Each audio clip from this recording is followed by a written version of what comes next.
गायत्री माता को जब हम नवरात्रि अनुष्ठान की बात करते हैं तो जो पहली चीज़ याद रखने की है वो ये कि हम पुकार किस शक्ति को रहे हैं। जिस शक्ति को पुकार रहे हैं वो सृष्टि का निर्माण, संहार, पालन, पोषण, उसके अंदर सभी तरह के बलों का संचार करने वाली शक्ति है। वो शक्ति इतनी पावन है, वो शक्ति इतनी पवित्र है, वो शक्ति इतनी बलशाली है कि उनसे ऊर्जा पाने के लिए परमेश्वर को भी उनका ध्यान करना पड़ता है। जब ब्रह्मा सृष्टि का निर्माण करते हैं तो सृष्टि का निर्माण करते समय भी माँ गायत्री को पुकारते हैं। जब भगवान राम रावण को मारने के लिए जाते हैं तो रावण को मारने से पहले आदित्य हृदय स्तोत्र का पाठ करते हैं और आदित्य हृदय स्तोत्र शुरू गायत्री मंत्र से होता है। रावण को मारने के लिए भी भगवान राम को सहारा उन्हीं का लेना पड़ता है। दोस्तों, ये जो शक्ति हैं पवित्र हैं, प्रखर हैं, बलशाली, उनसे हम लोग जब संबंध जोड़ने की कोशिश करते हैं तो हमें परम पूज्य गुरुदेव के द्वारा दिए गए दिशा निर्देश को याद करने की आवश्यकता होती है, क्योंकि उनसे बढ़कर के विश्वामित्र आज तक सृष्टि के इतिहास में पैदा नहीं हुआ। विश्वामित्र तो कई आए और कई गए, पर जिस तरह के सिद्धांत को परम पूज्य गुरुदेव ने जन्म दिया और जिन विपरीत परिस्थितियों में, जिन प्रतिकूल परिस्थितियों में, जिन चुनौतीपूर्ण परिस्थितियों में जन जन तक गायत्री के संकल्प को, निष्ठा को, भाव को, तपस्या को पहुंचाया, वो और किसी के द्वारा कर पाना संभव नहीं था। आज की प्रतिकूल परिस्थितियों में बड़ी बड़ी आत्माएं भी धरती पर आने से घबराती हैं। उनको लगता है कि हम गए तो कर्मों का जखीरा इकट्ठा कर लेंगे और यदि गए तो एक आध युग तक उससे मुक्ति मिल पानी संभव नहीं होगी। ऐसे समय में जब कोई आने को तैयार नहीं था, गुरुदेव ने वो बीड़ा अपने हाथ में लिया और न केवल आए बल्कि अपने व्यक्तित्व के हर फलक पर, शीर्ष पर, शिखर पर जाकर के दिखाया कि इन प्रतिकूल परिस्थितियों में एक नए युग की संरचना किस तरह से कर पानी संभव है। दोस्तों, एक अद्भुत जीवन उनने जिया और जो एक बड़ा उपहार सृष्टि को दिया वो ये दिया कि हम में से हर व्यक्ति माँ गायत्री के साथ अपने साधना के बल को जोड़ सकता है। और गुरुदेव ने कहा कि दोस्तों, इस समय में जब हम अनुष्ठान करते हैं तो दो चीज़ों की जानने की आवश्यकता है। एक तो जो उसके नीति नियम है और एक जो उसको करने के पीछे भाव की आवश्यकता है। तो जो भाव की आवश्यकता है, गुरुदेव ने कहा कि जब त्रिपुटा गायत्री को पुकारा जाता है तो 3 तरह के भावों से पुकारा जाता है। पहले जिस भाव की आवश्यकता है वो गुरुदेव ने कहा कि ईश्वर पर विश्वास, गुरुदेव पर, गायत्री माता पर विश्वास, पूजा नहीं, विश्वास। पूजा करने वाले तो बहुत होते हैं पर विश्वास करने वाले कम होते हैं। दोस्तों, विश्वास की परीक्षा तब होती है जब आदमी के जीवन में संकट आते हैं। रामकृष्ण परमहंस कहा करते थे कि तोता है, उसको आप राम राम राम राम कहना सिखा दो तो बहुत अच्छे से बोलता है, यदि बिल्ली आकर के गर्दन पकड़ ले तो मुंह से टेंटे टेंटे ही निकलता है। आदमी के जीवन में श्रद्धा की परीक्षा तभी होती है दोस्तों जब आदमी के जीवन में संकट आते हैं। सैनिक की परीक्षा युद्ध के मैदान पर होती है, छावनी में नहीं होती। भक्त की परीक्षा जीवन के संकटों में होती है, आसान समयों में नहीं होती। बाकी समयों में तो हर कोई कुछ करने को तैयार हो जाता है, पर जो हमारा विश्वास है वो विश्वास की परीक्षा होती ही तब है जब जीवन में संकट हो। बड़ौदा के राजा थे रणजीत सिंह, वो अपनी नवविवाहिता पत्नी के साथ लौट रहे थे, रास्ते में तूफान आ गया, नाव ऐसे ऐसे हिलने लग गई, बहुत बुरी तरह से जो शिप था वो लड़खड़ाने लगा, यहाँ तक कि जहाज़ का कैप्टन भी घबरा गया। उसने कहा कि लगता है कि आज सब लोग मरेंगे। और जो पत्नी थी राजा की, उनने देखा कि पति तो ध्यान में बैठे हैं। बोले आपको डर नहीं लग रहा? बोले नहीं।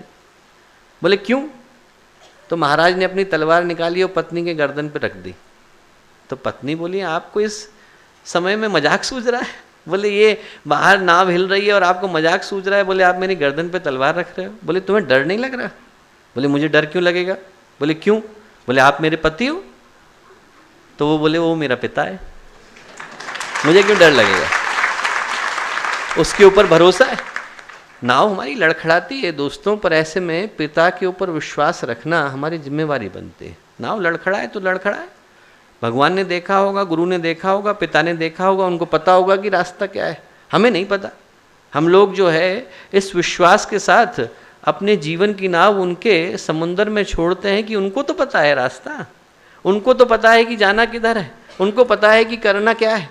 दोस्तों, ऐसे समय में जब जीवन में संकट आए तो व्यक्ति के सिद्धांतों की, व्यक्ति की श्रद्धा की, निष्ठा की परीक्षा होती है, आसान समय में नहीं होती। विश्वास ऐसा हो जैसा कि उस राजा का था। विश्वास ऐसा हो जैसा कि हनुमान जी का था। हनुमान जी से लोगों ने कहा भगवान राम से कि इतने सारे आपके भक्त हैं, नल नील हैं, सुग्रीव हैं, जामवंत हैं, सब लोग बड़े बड़े भक्त हैं, विभीषण हैं, बोले आप तब भी हनुमान जी को इतना महत्व क्यों देते हैं? भगवान राम ने कहा कि हनुमान की तरह का दूसरा है नहीं कोई। बोले क्यों? बोले आपको दिखाता हूँ। तो भगवान राम गए, नल नील जो है उस समय में राम राम लिखते जा रहे थे और पत्थर को पानी में फेंकते जा रहे थे, तो पत्थर तैरने लग जाता था। भगवान राम ने नल नील से पूछा कि भाई ये तैर क्यों रहा है? बोले भगवान आपका नाम लिख रहे हैं तो तैर रहा है। बोले यदि मैं लिख करके डालूं तो तैरेगा? बोले हाँ क्यों नहीं, तैरेगा, बिल्कुल तैरेगा। बोले आप एक पत्थर दिया, बोले भगवान को चौक दी, बोले आप लिखो इस पे राम राम लिखो। राम लिखा और उन्हें डाला तो पत्थर गया डूब। अब पत्थर डूबा तो नल नील को लगा कि हमारे कारण तैर रहा था, ये तो भगवान के कारण कहाँ तैर रहा था, तो हम तैरा रहे थे, भगवान के कारण तैर रहा होता तो अभी तैरता नहीं, डूब जाता। हनुमान जी से पूछा, उनने सबसे पूछा तो सब थोड़ा चुप हो गए, बोले कि लगता है हमारे ही कारण तैर रहा था। भगवान राम ने हनुमान जी से पूछा कि हनुमान जी आप बताओ क्या सही है क्या गलत? तो हनुमान जी बोले कि भगवान तैर तो आप ही के कारण रहा था। बोले कैसे? बोले भगवान आपके नाम में इतनी ताकत है कि यदि कोई पत्थर को डालता है, नल नील भी डालते हैं, हमारे जैसे अनगढ़ भी डालते हैं, तो आपके नाम के कारण वो पत्थर पानी पे तैरने लग जाता है। भगवान राम बोले और फिर मेरे फेंकने से डूब क्यों गया? बोले भगवान जिसको आपने त्याग दिया उसको उठाने वाला कौन है? जिसको आपने त्याग दिया उसको कौन उबार सकता है? उसका तो डूबना तय ही तय है। जब आदमी के अंदर ऐसा विश्वास आ जाता है दोस्तों, जब आदमी के अंदर ये विश्वास आ जाए कि जिंदगी में जो कुछ घट रहा है घटाने वाले को पता है, तो मुझे चिंता करने की क्या आवश्यकता है? जो घटा रहा है उसको चिंता करने की आवश्यकता है। मैं चिंता करने वाला कौन होता हूँ? गुरुदेव ने कहा पहले जिस भाव की आवश्यकता है कि वो विश्वास प्रबलता के साथ आए। और विश्वास आदमी का कब कप आ जाता है दोस्तों? जिंदगी की जब तकलीफ़ें आती हैं, कष्ट और कठिनाइयाँ आती हैं, उस समय में विश्वास लड़खड़ाने लगता है कि पता नहीं गुरुदेव हैं कि नहीं।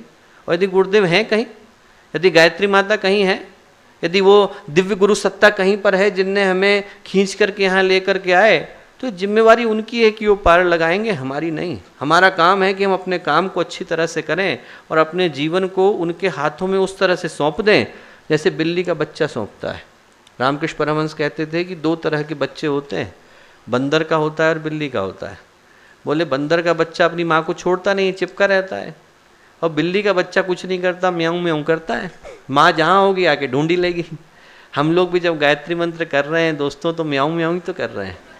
गायत्री माता से कह रहे हैं कि आप जहाँ हो आकर के ढूंढ लो।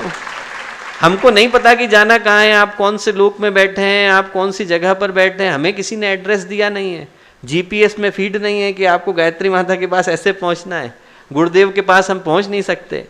हम म्याऊं म्याऊं कर सकते हैं दोस्तों, जहाँ माँ है आकर के ढूंढ ही लेगी। जो पहली चीज़ है वो ये है, गुरुदेव ने कहा कि विश्वास आए।